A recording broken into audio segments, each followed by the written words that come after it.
Joséphine Hygiène fait ses achats mensuels au marché.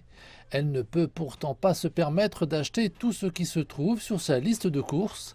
Elle se plaint que les prix des produits alimentaires ont augmenté bien au-delà de son budget. Quand je viens au marché, ce que j'achète ne correspond pas à ce que j'avais prévu. Si je pensais acheter quelque chose à 100 nairas, arrivé au marché, ce sera 500 nairas. Cela nous affecte parce que parfois je ne peux pas me permettre d'acheter tout ce que nous devons consommer.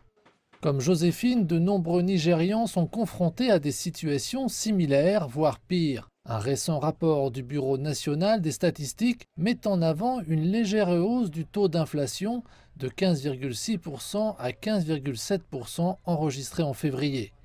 L'indice composite des prix alimentaires a certes chuté de 4,68% à 17,11%, mais il ne reflète pas pour autant le coût des denrées alimentaires.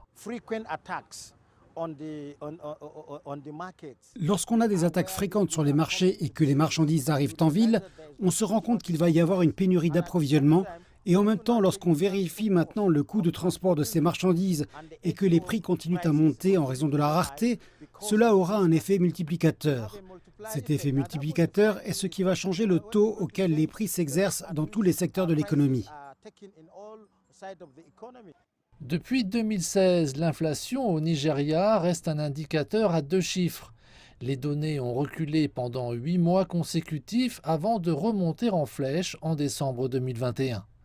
Le comité de politique monétaire de la Banque centrale s'est efforcé d'atteindre une inflation à 1 chiffre, mais avec les réalités économiques actuelles, les experts estiment l'objectif irréaliste.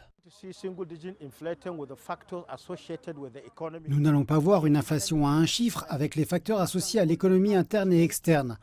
On ne peut avoir de prospérité que lorsque le revenu de la population s'améliore, lorsque son pouvoir d'achat est préservé, lorsque les prix sont stables et lorsqu'il y a cohérence de l'offre sur le marché. Si ce n'est pas le cas, l'économie souffrira.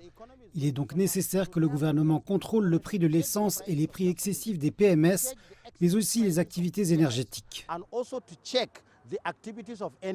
Selon l'indice des prix à la consommation communiqué par le Bureau des statistiques, les plus fortes hausses concernent les prix du gaz, des combustibles liquides, des transports individuels et des équipements. Les économistes estiment que la construction et la stabilisation d'infrastructures telles que l'électricité contribueraient à améliorer la production locale et à soutenir davantage la croissance économique.